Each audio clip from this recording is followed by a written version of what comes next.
Hola, buenas tardes. Mi nombre es María Gabriela Salazar Silva. Soy estudiante de la Universidad Virtual del Estado de Guanajuato de la licenciatura en Derecho con matrícula 22023658. Actualmente estoy cursando el módulo de control de convencionalidad. El nombre de mi asesora es Hilda Solís Castro. A continuación voy a presentar el reto 4 que se titula ¿Te atreves a realizar control de convencionalidad? La fecha de elaboración es 17 de septiembre del 2025. A continuación, daré lectura al siguiente caso. El 10 de junio de 1992 se registró el nacimiento de Rosaura Gómez López, quien hace 6 meses acudió ante el registro civil para solicitar la modificación de su acta de nacimiento a fin de que ésta fuera acorde con su identidad sexogenérica y se indicara que se trata de un hombre y que su nombre es Nicolás Gómez López. Como la autoridad del registro civil no respondió a su petición, Nicolás presentó un amparo indirecto contra la falta de respuesta. Dentro del juicio de amparo, el registro civil rindió su informe y respondió a la solicitud de Nicolás, indicando que de acuerdo con la legislación local vigente en la entidad federativa, la modificación del acta de nacimiento que solicitó Nicolás debía ser tramitada ante autoridad judicial. En efecto, el Código Familiar de la entidad federativa distingue dos tipos de procedimientos para rectificación de actas. Uno, procedimiento judicial, vía juicio espacial oral para la adecuación o concordancia sexogenérica en acta de nacimiento. 2.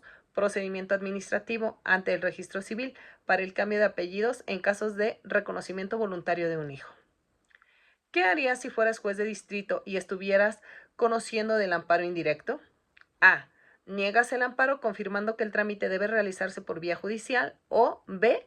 Concedes el amparo y ordenas al registro civil dar trámite a la solicitud. En el caso planteado, considero que lo procedente es conceder el amparo y ordenar al registro civil dar trámite a la solicitud planteada por el quejoso. Se considera lo anterior toda vez que, de acuerdo con el Código Familiar de la entidad federativa en donde se planteó el caso, establece dos situaciones que son: para rectificación de acta, el trámite que se debe realizar es por procedimiento judicial, que deberá tramitarse en la vía especial de juicio oral, y en los casos de adecuación o concordancia sexogenérica en el acta.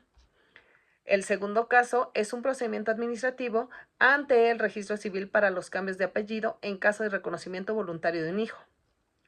La Corte Interamericana de Derechos Humanos ha sustentado el criterio de que el cambio de nombre y en general la adecuación de los registros públicos y de los documentos de identidad para que estos sean conformes a la identidad de género autopercibida constituye un derecho protegido por los artículos 3, 7.1, 11.2 y 18 de la Convención Americana sobre Derechos Humanos, en relación con el artículo 1.1 y 24 del mismo ordenamiento legal, argumentando además que los estados están obligados a reconocer, regular y establecer los procedimientos adecuados para tales fines.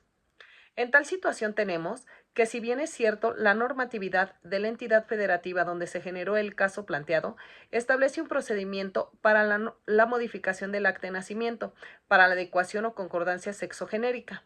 La Corte Interamericana de Derechos Humanos y la misma Suprema Corte de Justicia de la Nación han considerado que la persona que desee efectuar tal adecuación no debe ser sometida a cargas irrazonables para que la adecuación de su identidad de género tenga lugar.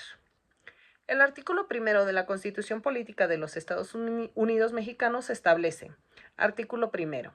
En los Estados Unidos Mexicanos, todas las personas gozarán de los derechos humanos reconocidos en esta Constitución y en los tratados internacionales de los que el Estado mexicano sea parte, así como de las garantías para su protección, cuyo ejercicio no podrá restringirse ni suspenderse, salvo en los casos y bajo las condiciones que la Constitución establece.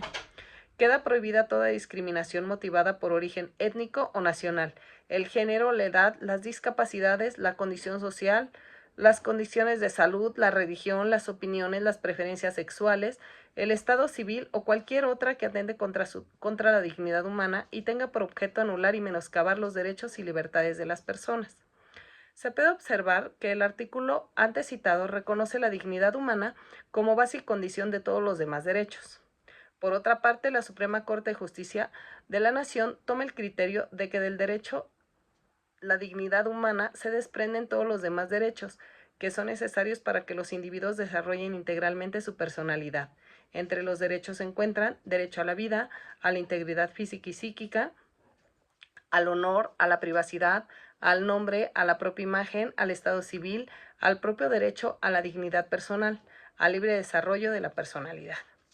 La Suprema Corte de Justicia de la Nación, al referirse al libre desarrollo de la personalidad, establece que se comprende, entre otras situaciones, la libertad de contraer matrimonio o no hacerlo, de procrear hijos y cuantos, o bien decidir no tenerlos, de escoger la apariencia personal, la profesión o actividad laboral, así como la libre opción sexual, en tanto que todos estos aspectos son parte de la forma en que una persona desea proyectarse y vivir su vida. La identidad de género constituye la identidad de las personas y por lo tanto es de vital importancia su reconocimiento por parte del Estado, ya que su reconocimiento es un medio que facilita el ejercicio de los derechos a la personalidad jurídica, al nombre, a la nacionalidad, a la inscripción en el registro civil, a las relaciones familiares, entre otras, y que son reconocidos en la normativa internacional como la Declaración de los Derechos Humanos y Deberes del Hombre y la Convención Americana sobre Derechos Humanos.